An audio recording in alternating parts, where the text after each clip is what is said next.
noches, bienvenidas y bienvenidos. Esta noche queremos hablar de este libro que está circulando en México desde hace algunas semanas, que se llama Ignacio Ramírez, el Nigromante.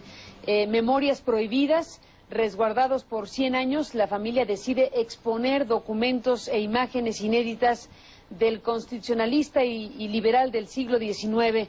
Déjeme leer la presentación para dar paso a nuestro invitado esta noche. Muy pocos saben que Ignacio Ramírez, el Nigromante, dejó a sus descendientes una versión oral de su propia vida y con ella de nuestro convulso siglo XIX.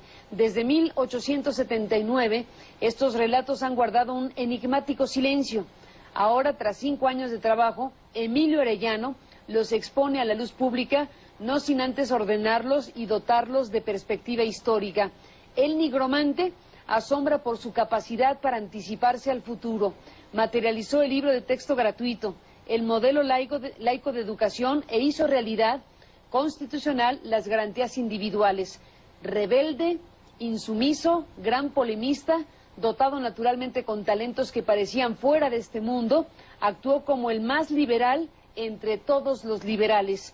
Aquí se da fe de sus arrebatos contra Santana, Benito Juárez, Porfirio Díaz y sus contemporáneos. Tal como lo dije al principio de esta presentación, este libro que cambiará la visión del siglo XIX mexicano, Ignacio Ramírez, el Nigromante, Memorias prohibidas, escrito por Emilio Arellano, que es abogado y bisnieto del Nigromante. Gracias. Gracias, Emilio, por estar aquí. Al bienvenido. contrario, qué honor estar aquí contigo, Carmen. Muchas gracias por este tiempo. El gusto es mío, y como ilustre bisnieto del Nigromante, has decidido pues presentar a la luz pública estos documentos, estas fotografías, estas imágenes inéditas de este hombre que fue fundamental, sin la menor duda, en la historia de México. Cuéntanos de ello. ¿Qué contiene el Nigromante?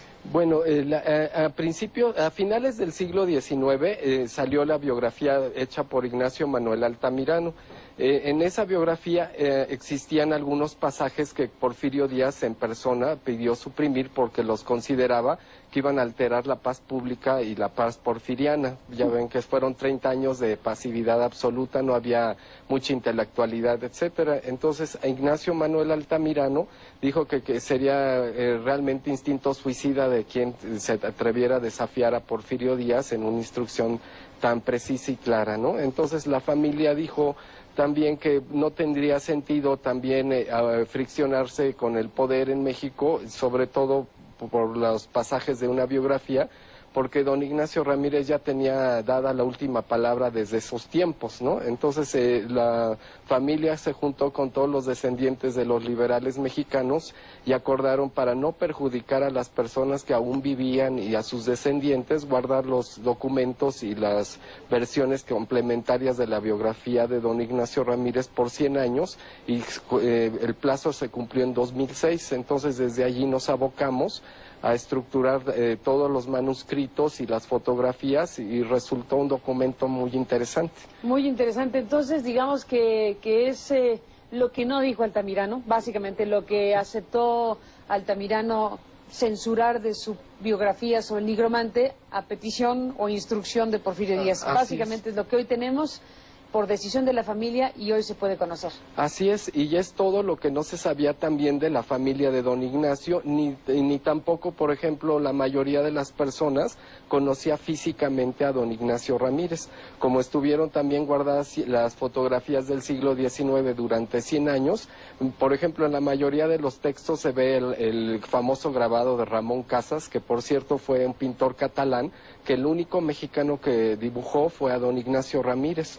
Y obviamente físicamente nadie había visto fotografías así tan claras de don Ignacio Ramírez, y ya ahorita con este libro empieza a darse cuenta uno de la versatilidad y el cómo fue evolucionando el personaje hasta su última litografía de defunción, que es algo muy interesante. Y esta fotografía, que es la portada, que es una imagen dibujada por él mismo, es un autorretrato.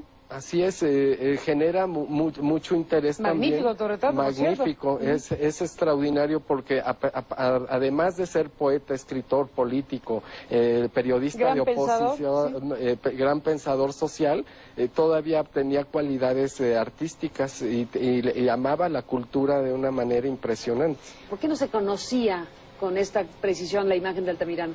No, la imagen de Ignacio Ramírez. Perdón, de Ignacio Ramírez, estaba pensando en la biografía, en la biografía. Exacto, es que conmociona mucho porque también Ignacio Manuel Altamirano dicen que hasta los últimos días que murió en San Remo tenía el cargo de conciencia y el gran pesar de haber aceptado algo. Decía cómo la biografía del hombre más honesto del siglo XIX en México, pude yo mutilar la biografía de él, y ya ahora a través de los años se da uno cuenta que fue una decisión juiciosa, porque por ejemplo decían que si se hubiera publicado con el peso social que tenía Ignacio Ramírez, sí se hubieran generado unas polémicas impresionantes en la sociedad. A ver, ¿por qué? ¿Por qué Porfirio Díaz le dice a Altamirano, quítale esto y deja lo que se conocía?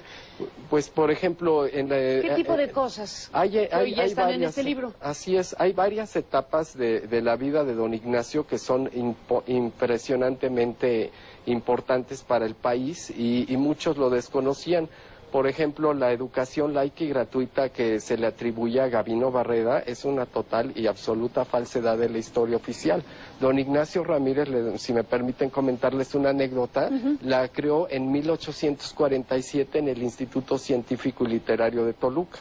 Don Ignacio en ese tiempo era el secretario de Gobierno del Estado de México, y entre todas sus actividades después de las oficinas de gobierno se daba clases en el Instituto Científico y Literario, y todavía en las noches se dedicaba a preparar las clases, etcétera. Entonces decían que era un hombre con una capacidad y una energía impresionante.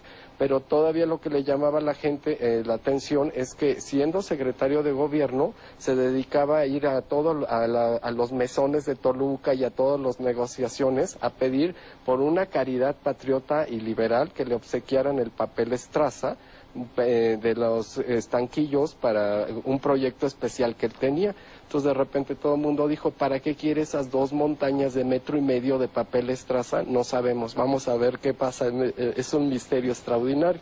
Entonces de repente pues su padre había sido el vicegobernador del estado de Querétaro, y obviamente pues conoció a Miguel Hidalgo porque fue el interventor de rentas de Querétaro con José Ortiz de Domínguez. Entonces dice que en un día de su onomástico le regaló un reloj que era de Miguel Hidalgo. Entonces don Ignacio Ramírez en Toluca fue a una casa de empeño de una señora, Guadalupe Hernández, y lo empeñó. Le preguntaron, ¿lo vende o lo empeña? Y le dijo, lo vendo. Entonces con ese dinero fue al mercado de usado y compró una imprenta usada que dicen que apenas le alcanzó el dinero. Entonces se enteró el gobernador Olaguibel que cómo había sido tan profano de vender un reloj republicano, que era una reliquia de la independencia. Le dijo, verá usted en una semana el proyecto ya concluido. Entonces de repente llegó el gobernador con la intención absoluta de despedirlo el día de que iban a presentar el proyecto por la ofensa republicana. Entonces, ¿cuál es la sorpresa? Que don Ignacio en las noches, con esa imprenta y cortando el papel Estraza, hizo los primeros libros de texto gratuito. Y él, de su propio peculio, los distribuyó en el Instituto Científico y Literario de Toluca. Entonces ya después el gobernador se conmovió mucho por sus ideas avanzadas, y dijo, bueno, vamos a hacerlo un proyecto a nivel estatal y educativo.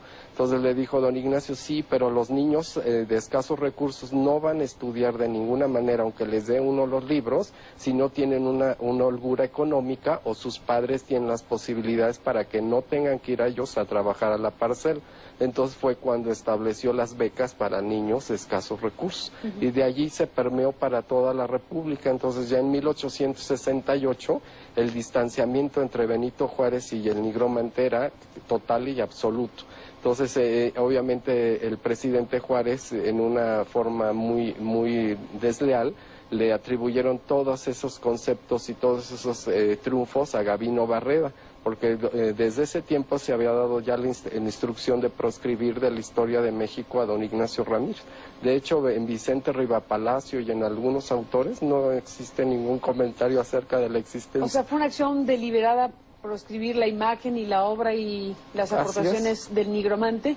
En la vida nacional. En la vida nacional. ¿Y a quién se le atribuye directamente? ¿A Juárez? Yo creo que ya, no, a Juárez inicialmente él fue el que comenzó a dar instrucciones para que fuera en ese sentido. Por ejemplo, él ordenó que Vicente Riva Palacio hiciera también un documento que se llamaba La Historia de la Constitución y Reforma, y decía don Ignacio que le sorprendía mucho la amabilidad del presidente Juárez, que no lo mencionaba en ninguno de los párrafos de tal documento. Entonces, de repente, pues hubo un movimiento intelectual de oposición al gobierno de Juárez. De hecho, el Congreso de la Unión en tres ocasiones le pidió la renuncia al presidente Juárez.